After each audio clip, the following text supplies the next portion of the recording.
نحمده ونصلي على رسوله الكريم أما بعد فأعوذ بالله من الشيطان الرجيم بسم الله الرحمن الرحيم لقد رضي الله عن المؤمنين إذ يبايعونك تحت الشجرة فعلم ما في قلوبهم فأنزل السكينة عليهم وأثابهم فتحا قريبا ومغانم كثيرة يأخذونها وكان الله عزيزا حكيما وعدكم الله مغانم كثيرة تأخذونها فعجل لكم هذه وكف أيدي الناس عنكم ولتكون آية للمؤمنين ويهديكم صراطا مستقيما وأخرى لم تقدروا عليها قد أحاط الله بها وكان الله على كل شيء قديرا ولو قاتلكم الذين كفروا لولوا الأدبار ثم لا يجدون وليا ولا نصيرا سنة الله التي قد خلت من قبل ولن تجد لسنة الله تبديلا وهو الذي كف أيديهم عنكم وأيديكم عنهم ببطن مكة من بعد أن أظفركم عليهم وكان الله بما تعملون بصيرا هم الذين كفروا وصدوكم عن المسجد الحرام والهدي معكوفا أن يبلغ محله ولولا رجال مؤمنون ونساء مؤمنات لم تعلموهم أن تطؤوهم فتصيبكم منهم معرة بغير علم ليدخل الله في رحمته من يشاء لو تزيلوا لعذبنا الذين كفروا منهم عذابا أليما إذ جعل الذين كفروا في قلوبهم حمية الجاهلية فأنزل الله سكينته على رسوله وعلى المؤمنين وألزمهم كلمة التقوى وكانوا أحق بها وأهلها وكان الله بكل شيء عليما لقد صدق الله رسوله الرؤيا بالحق لتدخلن المسجد الحرام إن شاء الله آمنين محلقين رؤوسكم ومقصرين لا تخافون فعلم ما لم تعلموا فجعل من دون ذلك فتحا قریبا صدق اللہ العظیم۔ سورۃ الفتح کی آیت نمبر 18 سے آیت نمبر 26 تک 9 آیات کریمہ کی تلاوت ہوئی۔ ان میں اللہ ذوالجلال نے اسی موقع پر ایک واقعہ جس کو بیعت کا واقعہ کہا جاتا ہے اس کا یہاں پر کھلے الفاظ میں ذکر فرمایا ہے، اور اس واقعے کو بیان کرتے ہوئے اللہ تعالیٰ نے اپنے حبیب صلی اللہ علیہ وسلم کی جماعت صحابہ کرام کے 4 مقام اور 4 ان کی شانوں کو بیان کیا ہے۔ پھر اللہ ذوالجلال نے یہ بیان فرمایا کہ تمہارے لیے اس کے نتیجے میں میں نے کیا کیا رحمت کے دروازے کھولے ہیں اس کا ذکر ہوا۔ نمبر 3، مسلمانوں کا کفار کے ساتھ حدیبیہ کے مقام پر اس سن 6 ہجری کے سفر میں جنگ کا نہ ہونا، اس کا پس منظر یا جنگ نہ ہونے کی وجہ اللہ تعالیٰ نے 2 بیان فرمائی ہیں، بڑی شاندار وجوہات ہیں۔ اور آخری بات، ان آیات کریمہ میں اللہ رب العزت نے اپنے حبیب صلی اللہ علیہ وسلم کی جماعت صحابہ کرام کے لیے ایک ایسے لفظ کا استعمال کیا ہے، ایک ایسی صفت کو بیان کیا ہے کہ کائنات کی اس دھرتی پر نہ اس سے پہلے کبھی ایسی جماعت ہوئی، نہ ان کے بعد کوئی ایسی جماعت ہو سکتی ہے جن کے لیے اس قسم کے الفاظ استعمال ہوئے۔ اب دیکھیے، لقد رضی اللہ عن المؤمنین اذ یبایعونک تحت الشجرۃ، تحقیق جب مومن آپ سے درخت کے نیچے بیعت کر رہے تھے تو اللہ ان سے خوش ہوا۔ فعلم ما فی قلوبہم، اور جو ان کے دلوں میں تھا وہ اس نے جان لیا، یعنی ظاہر کر دیا۔ فانزل السکینۃ علیہم، تو ان پر تسلی نازل فرمائی۔ وَأَثَابَهُمْ فَتْحًا قَرِيبًا، اور انہیں جلد فتح عنایت فرما دی، یعنی فرما دی، اتنی پختہ بات۔ وَمَغَانِمَ كَثِيرَةً يَأْخُذُونَهَا، اور بہت سی غنیمتیں جو انہوں نے حاصل کی، یعنی وہ کریں گے۔ وَكَانَ اللَّهُ عَزِيزًا حَكِيمًا، اور اللہ غالب حکمت والا ہے۔ وَعَدَكُمُ اللَّهُ مَغَانِمَ كَثِيرَةً تَأْخُذُونَهَا، اللہ نے تم سے بہت سی غنیمتوں کا وعدہ فرمایا ہے۔ فَعَجَّلَ لَكُمْ هَذِهِ وَكَفَّ أَيْدِيَ النَّاسِ عَنْكُمْ، کہ تم ان کو حاصل کرو گے، سو اس نے غنیمت کی تمہارے لیے جلد فرمائی، یعنی غنیمت کو جلد دینے کا فیصلہ فرما دیا، اور لوگوں کے ہاتھ تم سے روک لیے، یعنی جنگ نہیں ہونے دی۔ وَلِتَكُونَ آیَةً لِّلْمُؤْمِنِينَ، ایک بات یہ کہ غرض یہ تھی، جنگ نہ کروانے کی غرض یہ تھی کہ یہ مومنوں کے لیے قدرت کا نمونہ ہو، یعنی نشانی ہو کہ اللہ مدد اتارتے ہیں۔ نمبر 2 وَيَهْدِيَكُمْ صِرَاطًا مُسْتَقِيمًا، اور اس لیے بھی جنگ نہیں ہونے دی کہ تاکہ اللہ تمہیں سیدھے راستے پر چلائے رکھے۔ نمبر 3 وَأُخْرَىٰ لَمْ تَقْدِرُوا عَلَيْهَا قَدْ أَحَاطَ اللَّهُ بِهَا، اور اس لیے بھی جنگ نہیں ہونے دی کہ، یا یوں کہہ لیجیے کہ پہلے جو غنیمتیں بیان ہوئی ان غنیمتوں کو مزید بیان کیا جا رہا ہے کہ اور یہ بھی غنیمتوں میں سے ایک بات ہے کہ جن پر تم قدرت نہیں رکھتے تھے، یعنی جن چیزوں پر ابھی تک قدرت نہیں رکھتے، اللہ وہ غنیمتیں بھی آپ کو عطا کرے گا۔ قد احاط اللہ بها، وہ اللہ ہی کی قدرت میں تھی۔ وکان اللہ علی کل شیء قدیر، اور اللہ ہر چیز پر قادر ہے۔ یہ آپ کے سامنے میں نے 4 آیات کریمہ کا ترجمہ بیان کیا ہے۔ دیکھیے ان آیات کریمہ میں بڑی گہری باتیں ہیں۔ پہلی بات یہ ارشاد فرمائی گئی کہ بیعت رضوان کے تناظر میں صحابہ کرام کے 4 درجات، 4 ان کی شانیں اور عظمتیں، لیکن بیعت رضوان کو ذرا سمجھیے۔ بیعت رضوان کا سبب کیا ہے؟ خلاصہ یہ تفصیل ہم پہلے بھی بیان کر چکے، لیکن موقع کی مناسبت سے کچھ عرض کر دیتا ہوں۔ رسول اللہ صلی اللہ علیہ وسلم جب حدیبیہ کے مقام پر پہنچے تو آپ کی سواری قصویٰ رک گئی، آگے نہیں چلنے پا رہی۔ کسی نے کہہ دیا کہ یا رسول اللہ یہ بھی ضدی ہو گئی، ضد کر رہی ہے۔ اللہ کے رسول نے فرمایا نہیں، حبسها حابس الفیل، اس کو اس ذات نے روکا جس ذات نے اصحاب فیل کو روکا تھا آگے بڑھنے سے۔ اللہ کے رسول صلی اللہ علیہ وسلم نے یہاں پڑاؤ ڈالا، اور ایک صحابی ہیں حضرت خراش ابن امیہ الضمری رضی اللہ تعالی عنہ، بنو امیہ سے ان کا تعلق تھا۔ اللہ کے رسول صلی اللہ علیہ وسلم نے ان کو روانہ کیا کہ آپ جاؤ، جا کے اہل مکہ کو خبر دو کہ ہم صرف عمرے کے لیے آئے، ہماری کوئی اور نیت اور ارادہ نہیں۔ یہ گئے، انہوں نے جا کر کے ان کو پیغام سنایا۔ ان بدبختوں نے حضرت خراش کے اونٹنی کو پکڑ کر کے ذبح کر لیا، اور حضرت خراش رضی اللہ تعالیٰ عنہ کو بھی شہید کرنے لگے تھے کہ کچھ لوگوں نے اس دست درازی سے، خود کفار کے اندر سے ہی کچھ لوگوں نے ان کو روکا، رک گئے۔ حضرت خراش واپس آ گئے، آپ صلی اللہ علیہ وسلم کے پاس پہنچے۔ آپ علیہ السلام نے پھر اس کے تناظر میں حضرت عمر رضی اللہ تعالیٰ عنہ سے کہا عمر آپ جاؤ اور جا کر ان کو ہمارا پیغام سناؤ۔ حضرت عمر رضی اللہ تعالیٰ عنہ نے عرض کی کہ یا رسول اللہ آپ جانتے ہیں میرا مزاج قدرے سخت ہے، اور آپ یہ بھی جانتے ہیں کہ یہ لوگ میرے بہت سخت دشمن ہیں۔ دنیا کے سارے کافر حضرت عمر کے دشمن ہیں، دنیا کے سارے کافر اول روز سے آج تک اور قیامت تک حضرت عمر کے، کیونکہ حضرت عمر کا اصل دشمن شیطان ہے۔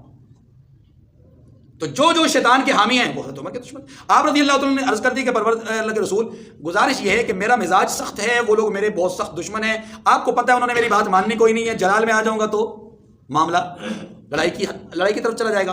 اس لیے میری گزارش یہ ہے کہ اگر آپ مناسب سمجھیں تو حضرت عثمان کو بھیج دیجئے، کیونکہ ان کا قبیلہ بہت بڑا ہے، ایک بات بنو امیہ، اور دوسرا یہ کہ وہ سخی تھے زمانہ قبل اسلام میں بھی، سخاوت ان کا مزاج تھی، اور آج بھی وہ سخی ہیں، تو ان کے بہت سارے لوگوں پر احسانات ہیں اس وقت بھی، تو آپ ان کو روانہ کریں گے تو لوگ ان کا شاید حیا کر جائیں۔ اللہ کے رسول صلی اللہ علیہ وسلم نے اس تجویز کو پسند فرمایا، حضرت عثمان کو روانہ کیا۔ حضرت عثمان جیسے ہی یہ حدیبیہ کے مقام سے آگے بڑھے، مکہ مکرمہ کے قریب ہوئے، تو ابان ابن سعید العاص اس نے آگے بڑھ کر کے حضرت عثمان رضی اللہ عنہ کو پناہ دے دی۔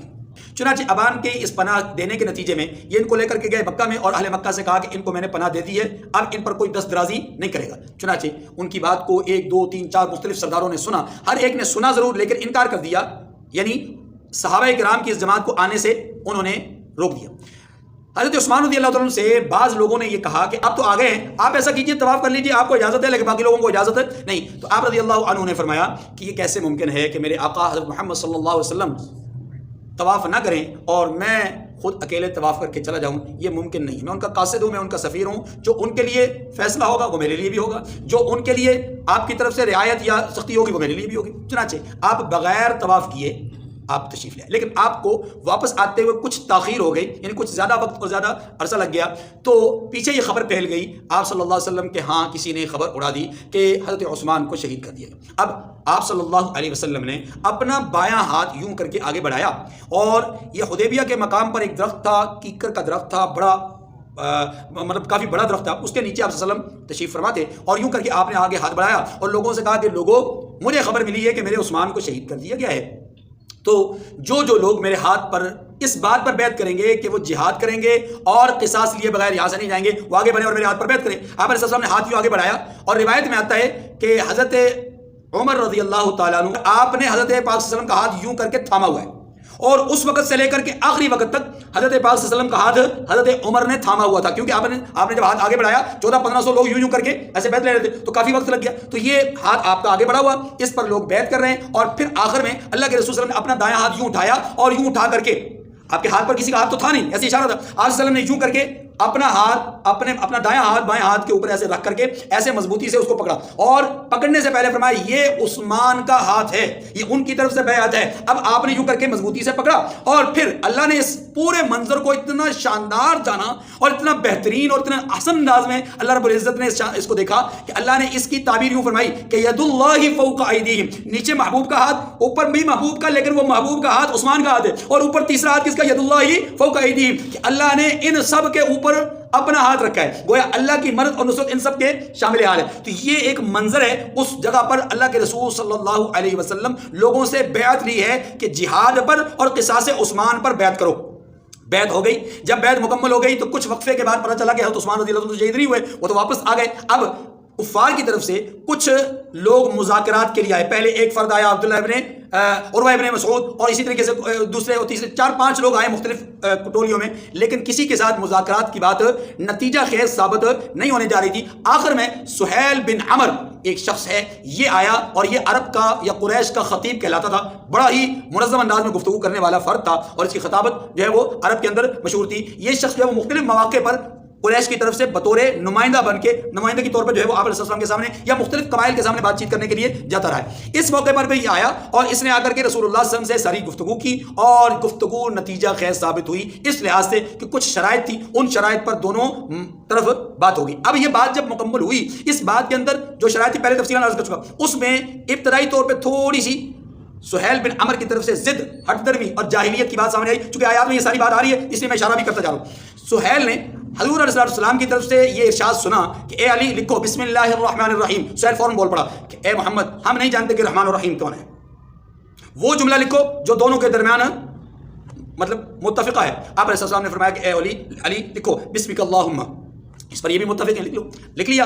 اب اس کے بعد آپ علیہ السلام نے فرمایا کہ ھذا من محمد الرسول اللہ صلی اللہ علیہ وسلم، من محمد الرسول اللہ، اس جملے پر آ کر کے سہیل بن عمر پھر ضدی ہو گیا، اس نے کہا اے محمد اگر یہ رسول اللہ کی صفت اگر ہم مان لیں تو پھر جھگڑا ہی ختم، ہم تو یہ ماننے کے لیے تیار نہیں، یہ تو ہمارے اور آپ کے درمیان میں اختلاف کی اور نزاع کی وجہ ہے، لہذا اس کو کاٹ دیجئے، وہ لفظ لکھیے جو میں لکھوا رہا ہوں، میں اپنی ولدیت لکھوا رہا ہوں، آپ بھی اپنی ولدیت لکھوائیے۔ چنانچہ آپ صلی اللہ علیہ وسلم نے اچھا اتنی دیر میں حضرت علی المرتضیٰ نے لکھ لیا تھا یہ جملہ، بسم اللہ لکھی نہیں تھی لیکن یہ لکھ لیا۔ اب جب یہ لکھ لیا تو آپ علیہ السلام نے فرمایا علی اس کو مٹا دو۔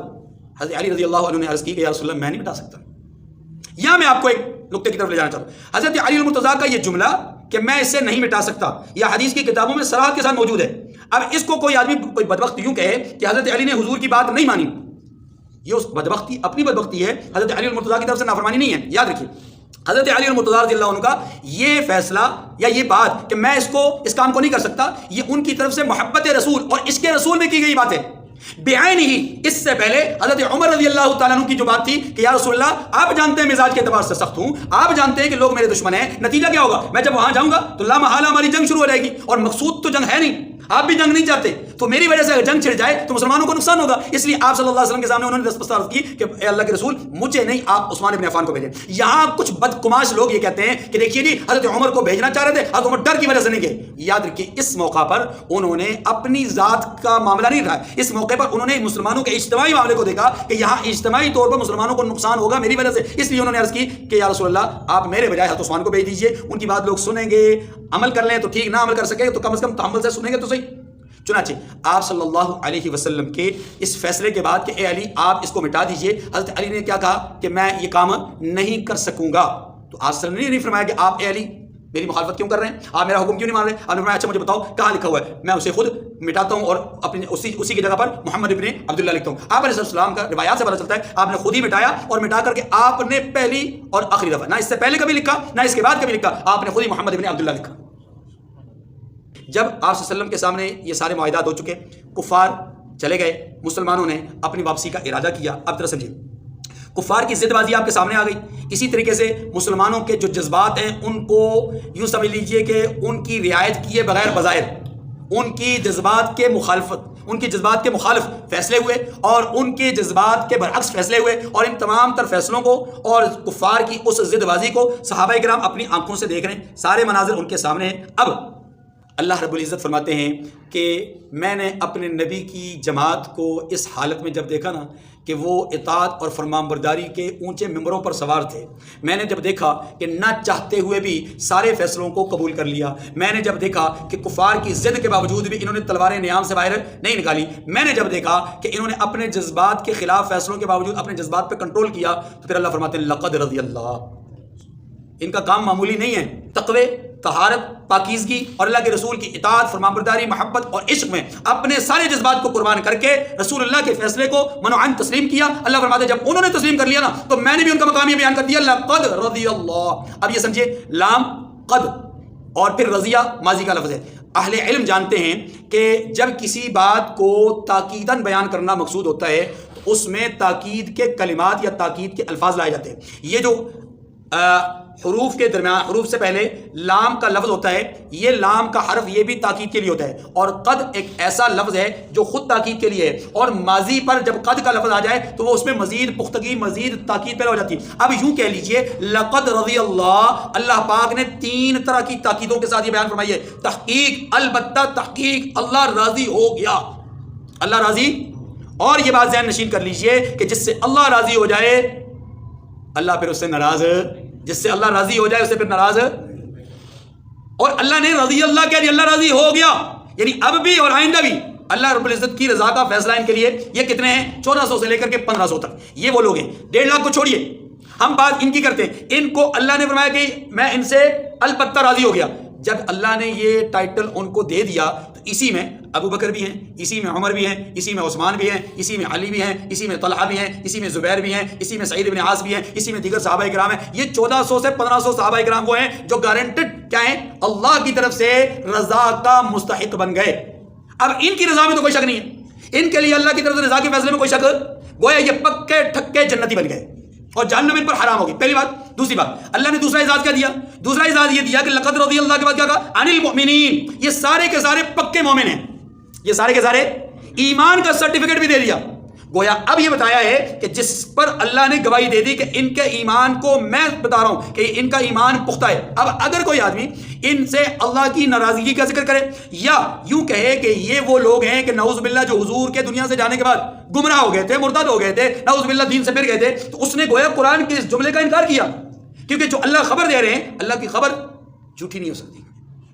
ومن اصدق من اللہ قیلا، اللہ سے زیادہ سچی بات کون کر سکتا ہے؟ اللہ نے سچی بات کر دی۔ کیا سچی بات کی ہے؟ کہ میں نے ان سے، ان مومنین سے رضا کا فیصلہ کر لیا ہے۔ یہ ایک تمغہ کہ رضا ان کے لیے اللہ کی طرف سے ثابت ہو گئی، دوسرا تمغہ کہ یہ پکے پکے مومن ہیں۔ اگلی بات کب فیصلہ ہوا؟ اذ یبایعونک تحت الشجرہ، جب وہ آپ سے ایک درخت کے نیچے بیعت لے رہے تھے۔ یہ درخت کیکر کا تھا اور اس درخت کے نیچے بیعت ہوئی۔ آنے والے وقتوں میں کچھ لوگوں نے اس درخت کے نیچے آ کر کے ٹھہرنا شروع کیا، پھر نمازیں پڑھنا شروع کر دی۔ حضرت عمر رضی اللہ تعالیٰ کا دور تھا، آپ رضی اللہ عنہ کو کسی نے خبر دی کہ حضرت فلاں جو درخت ہے بیعت رضوان والا شجرہ ہے مبارکہ، اس کے نیچے لوگ نماز پڑھنا شروع ہو گئے ہیں۔ آپ رضی اللہ عنہ نے فیصلہ فرمایا اسے جڑ سے اکھاڑ دو، جڑ سے۔ اللہ اکبر۔ کیوں؟ وجہ کیا تھی؟ وجہ یہ تھی کہ انہیں ایسا محسوس ہوا آج یہاں پر خالص عبادت ہو رہی ہے اللہ کی، آج یہاں پر نماز پڑھی جا رہی ہے، لیکن آنے والے وقتوں میں لوگوں کے اندر یہ چیز آگے منتقل ہوتے ہوتے ایک وقت ایسا آئے گا کہ لوگ اس درخت کی پوجا شروع کر دیں گے۔ آپ اندازہ کیجئے کہ ان کے ہاں اللہ کی توحید اور اللہ کے دین کی کس قدر جو ہے وہ عظمت اور شان تھی۔ اب ان کے متعلق اللہ تیسرا ٹائٹل کیا بیان کرتے ہیں؟ فعلم ما فی قلوب، ان کے دلوں میں جو اخلاص ہے، ان کے دلوں میں جو ایمان ہے، ان کے دلوں میں جو تقوی، ورع، خشوع و خضوع ہے، فعلم، اللہ خود بھی جانتے ہیں، اللہ نے ظاہر بھی کر دیا ہے۔ بس جان لیا اللہ نے ان کے دلوں میں جو چیز تھی، جان لیا۔ اب جب اللہ نے جان لیا تو کوئی کہے جناب ان کے دلوں میں کون سی ایسی پوشیدہ چیز تھی؟ کہیں کوئی خطرناک چیز، کوئی بےایمانی، نعوذ باللہ کوئی گناہ کی بات، کوئی اس طرح کی پلاننگ یا کوئی پروپیگنڈا یا کوئی اسلام کے خلاف کوئی سازش؟ اللہ نے اگلی بات کیا کر کے اس کو بالکل کلیئر کر دیا، فانزل السکینۃ علیہم، ان کے دلوں کی کیفیت کو مد نظر رکھ کر کے پروردگار نے ان پر کیا کر دیا ہے؟ سکینہ نازل فرما دیا۔ اور اس سکینہ سے مراد یہاں پر کیا ہے؟ تحمل، بردباری، برداشت۔ یہ چوتھا ٹائٹل ہے۔ پہلا ٹائٹل اللہ راضی ہو گئے. دوسرا ٹائٹل وہ صاحب ایمان ہے. تیسرا ٹائٹل دلوں کی کیفیت کو اللہ جانتے ہیں کہ ان کا اخلاص کتنا عظیم تھا. اور چوتھا ٹائٹل اللہ نے ان چیزوں کی برکت سے ان کے اوپر برداشت اور تحمل اور بردباری کی صفت اتاری. اب اللہ فرماتے ہیں وَأَصَابَهُمْ فَتْحًا قَرِيبًا. یہاں سے آگے فتوحات کے حوالے سے مغانم کے حوالے سے بات ہو رہی ہے. ذرا توجہ کیجیے. فرمایا پہلی بات وَأَصَابَهُمْ فَتْحًا قَرِيبًا. ان قریب انہیں اللہ نے فتح بھی عطا کر دی. یوں نہیں کہا کرے گا, اللہ نے کہا کر دی. یہ اشارہ ہے اس بات کی طرف کہ آنے والے وقت میں ان قریب ان کو ایک فتح ملے گی, اور وہ فتح ملنا یقینی ہے. اتنی یقینی ہے کہ اللہ نے اس کو ماضی کے ساتھ تعبیر کر ہوئی نہیں, فتح ہوئی نہیں, لیکن کہہ دیا کہ اور وہ فتح کون سی ہے؟ اس سے اشارہ ہے غزوہ خیبر کی طرف, اور وہ یقینی فتح تھی. اگلی بات وہ مغانم کثیرۃ یأخذونها, صرف غزوہ خیبر نہیں بلکہ اس کے تناظر میں اللہ بہت ساری غنیمت کی چیزیں آپ کو عطا فرمائیں گے. غزوہ خیبر کے اندر بہت ساری غنیمتیں ملی, اس کے بعد مکہ کی فتح اس میں غنیمتیں ملی, حنین کی فتح اس میں غنیمتیں ملی. یہ سارے مغانم اور اس کے بعد کی زندگی میں بھی بہت ساری غنیمتوں کی طرف اشارہ ہے کہ آنے والے وقتوں میں آپ کے ہاتھ میں اللہ بہت سارا مال دیں گے. گویا بیعت رضوان میں جو اللہ تبارک و تعالیٰ نے 4 درجات صحابہ کرام کے بیان کیے وہ تو مقام روحانی تھے, لیکن اب ساتھ ساتھ مالی طور پر بھی بیان کیا گیا کہ اب تک کہ تمہارے حالات کمزور, اللہ تمہارے ان کمزور حالات کو معاشی طور پر مستحکم کر دے گا اس کی برکت سے. اگلی بات وَكَانَ اللَّهُ عَزِيزًا حَكِيمًا وَعَدَكُمُ اللَّهُ مَغَانِمَ كَثِيرَةً تَأْخُذُونَهَا. اللہ نے آپ سے بہت ساری غنیمتوں کا وعدہ کر رکھا ہے, اور ایسی غنیمتیں جن پر آپ کی قدرت نہیں تھی. یہ جو غنیمتیں ہیں بہت جلد آپ کو عطا کی جائیں گی, اللہ نے پہلے سے فیصلہ کر دیا. آگے بتایا کہ یہ جو غنیمتیں دینے کا فیصلہ ہے اس کی وجہ سے اللہ نے تمہارے اور ان کے ہاتھوں کو ایک دوسرے پر دست درازی سے روکا ہے, یعنی جنگ سے اللہ نے تمہیں بچائے رکھا ہے. اگر یہ جنگ ہو جاتی تو کیا کیا نقصانات ہوتے آگے آ رہا ہے. بس اتنی بات سمجھ لیں کہ جنگ بندی کی وجہ سے اللہ نے تمہارے لیے برکات کے دروازے کھول دیے. اگلی بات وعدکم اللہ مغانم, اچھا ولتکون آیۃ للمؤمنین ویہدیکم صراطا مستقیما وأخری لم تقدروا علیہا قد احاط اللہ بہا. اس جنگ بندی کے نتیجے میں اللہ تبارک و تعالی مغانم یا غنیمتوں کے دروازے کھول رہے ہیں. ایک بات. دوسری بات یہ ہے کہ اللہ اس کی برکت سے اے اہل ایمان تمہارے لیے اپنی نشانیاں ظاہر فرما رہے ہیں. نشانیاں کیا ہیں؟ اللہ کا وعدہ ہے کہ اللہ اپنے ماننے والوں کو کیا کریں گے؟ فتوحات نصیب فرمائیں. اللہ اپنے ماننے والوں کو کامیاب کریں گے. تو یہ کامیابی کا پہلا زینہ ہے جس پر آپ کو چڑھا دیا گیا ہے, اس لیے یہ اللہ کی طرف سے اس وعدے کی ایک نشانی ہے جو پوری ہو رہی ہے. آگے وَيَهْدِيَكُمْ صِرَاطًا مُسْتَقِيمًا, اور اللہ نے جنگ بندی اس لیے بھی کروائی تاکہ تم سیدھے راستے پہ چل سکو. مانا یہ ہے کہ تم استقامت کے ساتھ, پورے وقار کے ساتھ, پوری متانت کے ساتھ اب دین مبین پر عمل بھی کر سکو اور اس کی تشہیر اور تبلیغ بھی کر سکو. وَأُخْرَىٰ لَمْ تَقْدِرُوا عَلَيْهَا قَدْ أَحَاطَ اللَّهُ بِهَا. اس آیت کریمہ میں اللہ تبارک و تعالی نے بیعت رضوان یا صلح حدیبیہ کے اس معاہدے کے نتیجے میں فتح مکہ کی طرف اشارہ کیا ہے. وَأُخْرَىٰ لَمْ تَقْدِرُوا عَلَيْهَا, اور وہ غنیمتیں بھی اللہ آپ کو دے گا جن پر آپ کو قدرت نہیں ہے. مانا کیا ہے؟ جس جگہ سے آپ بغیر زیارت کے, بغیر طواف کیے, کمزور ترین شرائط کو بھی تسلیم کر کے, اپنے جذبات کا خون کر کے, ٹھیک ہے, اللہ کے رسول صلی اللہ علیہ وسلم کے اسوہ حسنہ کی پیروی میں ان ساری قربانیوں کو دے کر کے آپ جا رہے ہو, اب ان قریب اللہ اس کی برکت سے تمہیں وہ ہمیشہ ہمیشہ کے لیے دے دے گا. جہاں آپ عارضی طور پہ جانا چاہتے ہیں وہ ان قریب آپ کا مرکز بن جائے گا. بس یہ. اچھا جی, وَلَوْ قَاتَلَكُمُ الَّذِينَ كَفَرُوا لَوَلَّوُا الْأَدْبَارَ. اس آیت کریمہ میں اللہ پاک نے کیا بات فرمائی؟ اگر آپ سے کافر لڑتے تو پیٹھ پھیر کر بھاگ جاتے. کیا اشارہ ہے؟ اشارہ اس بات کی طرف ہے کہ کسی کے ذہن میں یہ بات نہ آئے کہ جی وہ اللہ نے ان کو بچا لیا, وہ اگر معاہدہ نہ ہوتا, یہ معاہدہ نہ کرتے, نعوذ باللہ حضور صلی اللہ علیہ وسلم کمزور باتوں پر بھی معاہدہ نہ کر لیتے تو یہ تو مٹ جاتے اور برباد ہو جاتے, نعوذ باللہ تباہ ہو جاتے. اللہ فرماتے ہیں ایسی کوئی بات نہیں ہے, ہم نے طے کر لیا تھا کہ غالب تمہیں کرنا ہے. اگر جنگ ہو بھی جاتی تو تب بھی بھاگنے والے دشمن ہوتے, آپ نہیں. یہ بات سمجھ گئی؟ ثم لا یجدون ولیا ولا نصیرا, پھر کسی کو نہ دوست پاتے اور نہ مددگار پاتے. سنت اللہ قد خلت من قبل, یہی اللہ کی سنت, اللہ کی عادت ہے جو اس سے پہلے چلی آتی. کیا مانا؟ مانا ماضی سے یہ بات چلی آ رہی ہے کہ اللہ اپنے ماننے والوں کو ہمیشہ کیا کرتے ہیں؟ غالب کرتے ہیں. ٹھیک ہے, ہمیشہ کامیاب ماننے والے. البتہ عارضی طور پر کبھی اگر ماننے والے مغلوب بھی ہو جائیں تو حقیقی کامیابی کس کی ہے؟ ماننے والوں کی. وَلَن تَجِدَ لِسُنَّتِ اللَّهِ تَبْدِيلًا, اور اللہ کی عادت میں کبھی آپ اللہ کی عادت کو بدلتا ہوا نہیں دیکھو گے. وَهُوَ الَّذِي كَفَّ أَيْدِيَهُمْ عَنْكُمْ وَأَيْدِيَكُمْ عَنْهُمْ بِبَطْنِ مَكَّةَ. یہاں پر جنگ بندی کی وجوہات بیان کی جا رہی ہیں. فرمایا اور وہی تو ہے جس نے تمہیں ان پر فتح یاب کرنے کے بعد سرحد مکہ میں ان کے ہاتھ تم سے اور تمہارے ہاتھ ان سے روک دیے. من بعد ان اظفرکم علیہم, تمہیں فتح یاب کرنے کے باوجود تمہارے ہاتھ ان سے اور ان کے ہاتھ تم سے روک دیے. وہی ذات ہے کہ اس سے مراد فتح مکہ ہے کہ فتح مکہ میں جنگ بندی نہیں ہوئی, جنگ نہیں ہوئی, نہ آپ ان سے لڑے نہ وہ آپ سے لڑ پائے. لیکن بہت سارے مفسرین اس بات کی طرف گئے ہیں کہ اس سے اشارہ بھی حدیبیہ ہی کی مقام کی طرف ہے کہ اللہ نے اس مقام پر آپ کو ان پر اور ان کو آپ پر دست درازی سے روکے رکھا، باوجود اس کے کہ کامیابی آپ کے لیے تھی، کیونکہ پہلے کہہ دیا گیا کہ اگر اللہ جنگ چھیڑ بھی دیتے تو تب بھی کافر بھاگ جاتے، آپ فاتح ہوتے۔ وَكَانَ اللَّهُ بِمَا تَعْمَلُونَ بَصِيرًا، اور جو کچھ تم کرتے ہو اللہ اس کو دیکھ رہا ہے۔ هُمُ الَّذِينَ كَفَرُوا وَصَدُّوكُمْ عَنِ الْمَسْجِدِ الْحَرَامِ وَالْهَدْيَ مَعْكُوفًا أَن يَبْلُغَ مَحِلَّهُ، فرمایا کہ یہ وہی لوگ ہیں جنہوں نے کفر کیا ہے اور آپ کو مسجد حرام سے روک دیا۔ تاریخ میں اس سے پہلے کبھی بھی اہل مکہ نے کسی کو عمرے سے یا حج سے روکا نہیں تھا، یہ پہلی دفعہ ہوا کہ کفار نے روکا، اور روکا کیوں؟ اپنی ضد اور جاہلیت کی وجہ سے۔ آگے آ رہا ہے حدیبیہ کے مقام پر جنگ کیوں نہیں ہوئی، دو وجوہات بیان کی گئی۔ پہلی وجہ یہ بیان کی گئی کہ اگر جنگ ہو جاتی تو مکہ مکرمہ میں موجود وہ مسلمان مرد اور عورتیں کہ جو کفار کی قید میں ہیں، جنگ ہو جاتی تو اس جنگ کے نتیجے میں ان کا مارا جانا بھی ممکن تھا، اور اگر ایسا ہو جاتا کہ ان میں سے کوئی آپ کے ہاتھوں، یعنی مسلمانوں کے ہاتھوں سے ان میں سے کوئی آدمی مومن مرد یا عورت مار دی جاتی تو کل کو آپ جب اس خبر کو پاتے کہ ایک مسلمان آپ کے ہاتھ سے شہید ہو گیا تو آپ کو افسوس ہوتا اور آپ کو شرمندگی ہوتی۔ تو اللہ تبارک و تعالیٰ نے ان کی جان کو بچایا، آپ کو شرمندہ ہونے سے بچایا۔ ایک تو یہ وجہ بیان کی گئی۔ دوسری وجہ یہ بیان کی گئی کہ اگر جنگ اللہ تبارک و تعالیٰ نے کروانی ہوتی تو اس کی ایک صورت یہ تھی کہ کفار الگ ہو جاتے اور مسلمان وہاں پر الگ ہو جاتے، لیکن چونکہ وہاں مسلمان کفار کے ساتھ ہی تھے اس لیے اللہ تبارک و تعالیٰ نے جنگ نہ کروا کر کے فوری طور پر کفار کو ذلت ناک اور دردناک عذاب دینے سے بچا لیا مسلمانوں کی برکت سے۔ ٹھیک ہے، تو پہلی وجہ کہ آپ کو مسلمانوں کے خون کرنے سے بچا لیا، اور دوسری وجہ کہ کفار کو مسلمانوں کی برکت سے ذلت ناک عذاب سے بچا لیا۔ یہ دو وجوہات اللہ تعالیٰ نے جنگ نہ کرنے کی بیان فرمائی ہیں۔ وَلَوْلَا رِجَالٌ مُؤْمِنُونَ وَنِسَاءٌ مُؤْمِنَاتٌ لَمْ تَعْلَمُوهُمْ أَن تَطَئُوهُمْ، اور اگر ایسے مسلمان مرد اور مسلمان عورتیں نہ ہوتی جن کو تم جانتے نہ تھے، کہ اگر تم یعنی جانتے نہ تھے مطلب یہ کہ آپ کو پتہ نہیں کہ ان میں سے کون کون مسلمان ہوا، اگر تم ان کو پامال کر دیتے تو تم کو ان کی طرف سے بے خبری میں نقصان پہنچ جاتا۔ سمجھ آ گئی؟ تو ابھی تمہارے ہاتھ سے فتح ہو جاتی مگر تاخیر۔ لِيُدْخِلَ اللَّهُ فِي رَحْمَتِهِ مَن يَشَاءُ، آگے فرمایا اس لیے یہ جنگ بند ہوئی کہ اللہ اپنی رحمت میں جس کو چاہے داخل کر لے، اور اگر لو تزیلوا لعذبنا الذین کفروا منهم عذابا علیما، اور اگر دونوں فریق الگ الگ ہو جاتے تو جو ان میں کافر تھے ان کو ہم دکھ دینے والا عذاب دیتے۔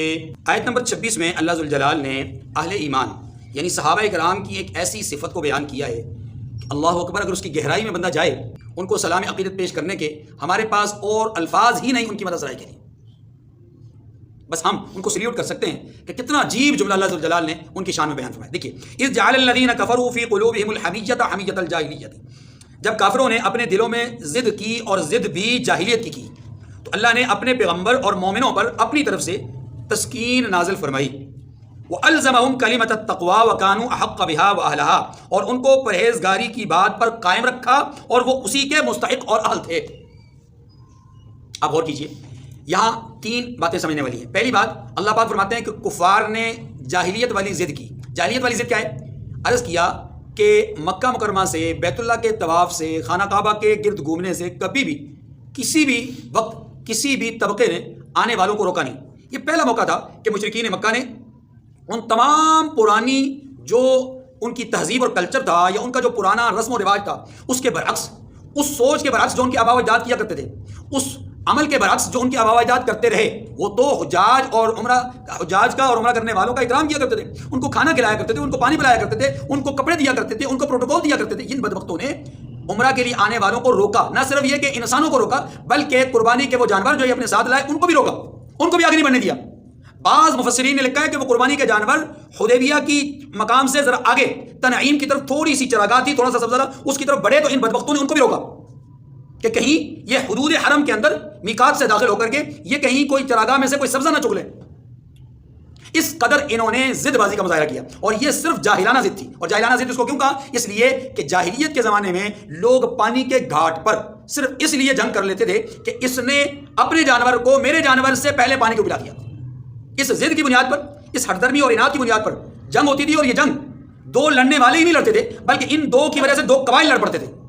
ان بدبختوں نے بھی صرف اس ایک انا کی بنیاد پر کہ لوگ کہیں گے کہ مکہ کے سرداروں نے، مکہ والوں نے محمد عربی کو جو مکہ چھوڑ کر کے چلے گئے تھے ان کو روک نہیں سکے، ان کو ان کی راہ میں رکاوٹ نہیں ڈال سکے، اور ان کو جو ہے وہ ان کی مرضی کے مطابق عمرہ کرنے دے دیا۔ یہ ہماری ذلت ہوگی، ہماری شکست ہوگی، اور ہم یہ برداشت نہیں کر سکتے۔ ایک نمبر دو، ان کی جاہلانہ ضد یہ بھی تھی کہ بسم اللہ الرحمن الرحیم نہیں لکھنا، ہم نہیں جانتے کہ رحمان اور رحیم کون ہے، وہ لکھے جو ہم عمومی طور پر سب لکھتے ہیں. اللہ کے رسول نے فرمایا اے علی بسمک اللہم لکھ دو, بسم اللہ الرحمن الرحیم نہ لکھو.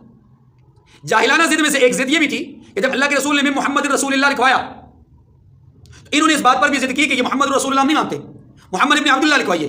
پھر جاہلانہ ضد کی ایک صورت اس وقت بھی پیش آئی کہ جب سہیل بن عمر کا بیٹا ابو جندل رضی اللہ تعالی عنہ بیڑیوں میں جکڑا ہوا اور ہاتھ میں ہتھکڑیاں, جب وہ شخص وہ مسلمان لڑکھڑاتا ہوا حدیبیہ کے مقام پر پہنچا, ابھی معاہدے پر دستخط نہیں ہوئے, لیکن سہیل بن عمر ضد پر آ گیا, اڑ گیا, اے محمد پہلے یہ میرا بیٹا میرے حوالے کیا جائے. یہ ساری ضدیں ہیں جن کو حمیت الجاہلیہ کہا گیا کہ جاہلانہ ضدیں ہیں. اب ان جاہلانہ ضدوں کے تناظر میں آپ دیکھیے دوسری طرف یہ ہے کہ رسول اللہ صلی اللہ علیہ وسلم کے پاس آیا ہوا وہ چھوٹا سا وفد, صحابہ کرام کی تعداد 1400 سے 1500 تک, اگر ایک تھپڑ بھی لگاتے ہیں ان سب کو تو یہ آنے والا وقت تھپڑوں سے ہلاک ہو جاتا. لیکن انہوں نے اپنے جذبات پر قابو پایا, غصے کا اظہار نہیں کیا, اپنے بھائی کے لیے جو رفق جو نرمی ان کے دل میں موجود تھی اس پر پانی پھیرتے ہوئے اس معاہدے کی پاسداری کر کے ابو جندل کو واپس دے دیا. اس تحریر میں بسم اللہ الرحمن الرحیم پوری نہیں لکھوائی. اب یہ ساری چیزیں کیا ہیں؟ یہ رسول اللہ صلی اللہ علیہ وسلم کی طرف سے بھی مشفقانہ اور صحابہ کرام کی طرف سے بھی ہمدردانہ اور جذبات پر قابو پانے کی ایک صورت ہے. اللہ پاک نے اس کو بنیاد بنا کر فرمایا کافروں کی جو جاہلانہ ضد تھی اس کے مقابلے میں آپ کے رویوں کو دیکھ کر کے, آپ کے مزاج کو دیکھ کر کے اللہ نے وہ منصب جو اس وقت رسول کو عطا فرمایا, وہ صفت جو رسول کو عطا فرمائی, خدا کی قسم وہی صفت اللہ نے رسول کی جماعت صحابہ کرام کو عطا فرمائی. میں نے اس لیے کہا کائنات کی دھرتی پر ایسا جملہ پہلے کسی کے لیے نہیں کہا گیا اور بعد میں تو ممکن ہی نہیں ہے. اللہ فرماتے ہیں فانزل اللہ سکینتہ علی رسولہ وعلی المؤمنین. یہ اتنا بڑا اعزاز ہے کہ نہ پہلے کسی کو نصیب ہوا نہ بعد میں کسی کو نصیب ہوگا. فرمایا کہ فانزل اللہ سکینتہ علی رسولہ وعلی المؤمنین, اللہ نے اطمینان نازل فرمایا رسول پر اور مومنین پر. کیا گویا اس وقت دونوں میں کمال درجے کا اطمینان تھا. یہاں اطمینان سے مراد جذبات پر قابو پانا ہے, یہاں اطمینان سے مراد اللہ کے حکموں کے سامنے سر تسلیم خم ہو جانا ہے. گویا جس طرح رسول اللہ کی تابعداری اور اللہ کے حکم کی فرمان برداری کے لیے سر تسلیم خم ہو گئے, جماعت بھی ویسی ہو گئی. رسول نے اطاعت کی, جماعت نے بھی کر دی. رسول نے مانا, جماعت نے بھی مان لیا. رسول نرمی کا مظاہرہ کر رہے ہیں, جماعت بھی نرمی کا مظاہرہ کر رہی ہے. رسول معاہدے کی پاسداری کر رہے ہیں, جماعت بھی معاہدے کی پاسداری کر رہی ہے. جو حالت رسول کی ہے وہی حالت مومنین کی ہے. اللہ نے دونوں کو ایک ہی لڑی میں پرو کر کے آنے والی انسانیت کو پیغام دے دیا کہ میرا محمد اپنی جماعت سے جدا نہیں, جماعت مصطفیٰ کریم کے اتباع سے جدا نہیں. حمیت الجاہلیہ بھی سمجھ میں آ گیا, فانزل اللہ سکینتہ علی رسولہ وعلی المؤمنین بھی سمجھ میں آ گیا. اب اگلا جملہ سمجھیے, والزمہم کلمۃ التقوی. اش کر رہ جائیں گے آپ کہ یہ جملہ جب آپ اس کی گہرائی میں جائیں گے. اللہ فرماتے ہیں والزمہم کلمۃ التقوی, اللہ نے کلمہ تقوی کو یعنی پرہیزگاری کی بات کو, پرہیزگاری کی بات پر الزمہم انہیں قائم رکھا. پرہیزگاری کی بات پر ان کو تمام مفسرین نے کلمۃ التقوی سے مراد لا الہ الا اللہ محمد الرسول اللہ لیا ہے کہ وہ حکم اللہ کا مانتے تھے, اتباع رسول کی کرتے تھے. اور اس صفت میں ان کا کوئی ثانی نہیں ہے, اس صفت میں ان کا کوئی ہم پلہ نہیں ہے, اس صفت میں اس معیار پہ کوئی اترا ہی نہیں ہے, اس صفت میں ان جیسا کوئی بنا ہی نہیں ہے. اسی لیے اللہ تبارک و تعالی کمال جماعت ہے, اللہ نے ان کے دلوں میں موجود جو چیز ہے, جو صفت ہے, اس صفت پر اپنی گواہی کو ظاہر کیا ہے. الزمہم کلمۃ التقوی, اللہ نے انہیں کلمہ تقوی پر, پرہیزگاری کی بات پر قائم رکھا. گویا پرہیزگاری ان کے لیے لازم ہو گئی, عملاً علماً. انہوں نے علمی طور پر بھی عملی طور پر بھی اس چیز کو اپنی زندگی کا حصہ بنا لیا کہ وہ اللہ کے حکم کو کبھی پس پش نہیں ڈالیں گے, رسول کی تابعداری سے کبھی انحراف نہیں کریں گے. الزمہم کلمۃ التقوی کا یہ معنی ہے. اب اگلا جملہ بھی سن لیجئے, کانوا احق بہا واہلھا. یہ ہیں صحابہ, اللہ کیا کہتے ہیں, کانوا احق بہا واہلھا, وہ اس کے مستحق بھی تھے اور اہل بھی تھے. لا الہ الا اللہ کو کمال درجے میں ماننے کے مستحق بھی یہی تھے, یا یوں کہہ لیجیے کہ فانزل اللہ سکینتہ کے مستحق بھی یہی تھے, اور کلمہ خیر پر, کلمہ تقوی پر, پرہیزگاری کی بات پر قائم رہنے کا اہل بھی یہی تھے. یہ جماعت, اس جیسی پاکیزہ جماعت نہ کائنات میں پہلے آئی نہ کائنات میں بعد میں آئے گی. اسی لیے اللہ تبارک و تعالیٰ فرمایا کانوا احق بہا واہلھا, یہ سکینہ کے نزول کے مستحق بھی تھے اور کلمہ تقوی پر قائم رہنے کے اہل بھی تھے. وکان اللہ بکل شیء علیما, یہاں صفت اللہ نے ویسی بیان فرما دی. یہ چونکہ دلوں کا معاملہ ہے, اللہ نے فرمایا اللہ ہر چیز کو جاننے والا ہے, ذرے ذرے سے اللہ واقف ہے. ان کے دلوں میں جتنا خلوص, جتنا تقوی, جتنی طہارت, جتنی پاکیزگی ہے, اللہ اس کو خوب خوب جانتے ہیں. اگلی آیت نمبر 27, اس میں اللہ تبارک و تعالیٰ نے ایک شبہ کا جواب دیا ہے. شبہ یہ ہے, توجہ کیجیے, شبہ یہ ہے کہ جب رسول اللہ صلی اللہ علیہ وسلم اپنی جماعت کو لے کر کے گئے، عمرہ نہ کر سکے، معاہدہ کر کے واپس آئے، تو کئی لوگوں کے ذہنوں میں یہ بات آئی، خاص طور پہ منافقین نے تو اچھل کے کہا، ہم نے نہیں کہا تھا کہ آپ کو کفار جو ہے وہ مشرکین مکہ جانے نہیں دیں گے، اہل مکہ آپ کو جانے نہیں دیں گے، ایسا ہی ہوا نا، ہم نے تو کہا تھا کہ وہ تمہیں مار دیں گے، بس مارا نہیں لیکن راستے میں روک تو دیا۔ اللہ نے جواب دیا کہ خواب میں اللہ نے اپنے نبی کو یہ دکھایا تھا کہ آپ احرام کی حالت میں خانہ کعبہ کا طواف کر رہے ہو اور اس کے بعد حلق یا قصر کروا رہے ہو اور اس کے بعد آپ واپس آ رہے ہو، آپ نے کوئی عمرہ کیا ہے، آپ کی جماعت نے عمرہ کیا ہے۔ خواب میں تو یہ دکھایا، خواب میں یہ تو نہیں دکھایا کہ ایک ہفتے میں عمرہ کریں گے، ایک مہینے میں عمرہ کریں گے، ایک سال میں عمرہ کریں گے یا 2 سالوں میں عمرہ کریں گے، بات صرف اتنی بتائی تھی کہ ایسا ہوگا۔ یہ تو آپ نے اپنے طور پر، اللہ نے تو نہیں بتایا کہ آپ نکل جائیں، آپ نے تو اپنے طور پر، اپنے اظہار عشق کی وجہ سے، اپنے جذبہ محبت کے اظہار کے لیے آپ فوری طور پہ تیار ہو کر کے حرم کی طرف چل پڑے۔ اللہ نے تو نہیں کہا تھا کہ بھی نکلو، اللہ نے تو خواب میں دکھایا کہ ایسا ہوگا، اور کب ہوگا اس کے وقت کا تعین نہیں تھا۔ اللہ نے اسی بات کا یہاں پر اظہار فرمایا کہ اللہ نے خواب کو سچا کرنا تھا اور وہ کیا، ابھی نہیں، 1 سال کے بعد کیا۔ لقد صدق اللہ رسولہ الرؤیا بالحق، بے شک اللہ نے اپنے پیغمبر کو سچا اور صحیح خواب دکھایا۔ لتدخلن المسجد الحرام، کیا خواب تھا کہ آپ، اللہ نے چاہا تو آپ مسجد حرام میں داخل ہوں گے انشاءاللہ، اللہ نے چاہا، آمینین، امن کے ساتھ، محلقین رؤوسکم ومقصرین لا تخافون، اس حال میں کہ آپ اپنے بال کتروا کر اور جو مکہ مکرمہ میں داخل ہوں گے، اور ساتھ یہ کہ کسی کا خوف بھی آپ کو نہیں ہوگا۔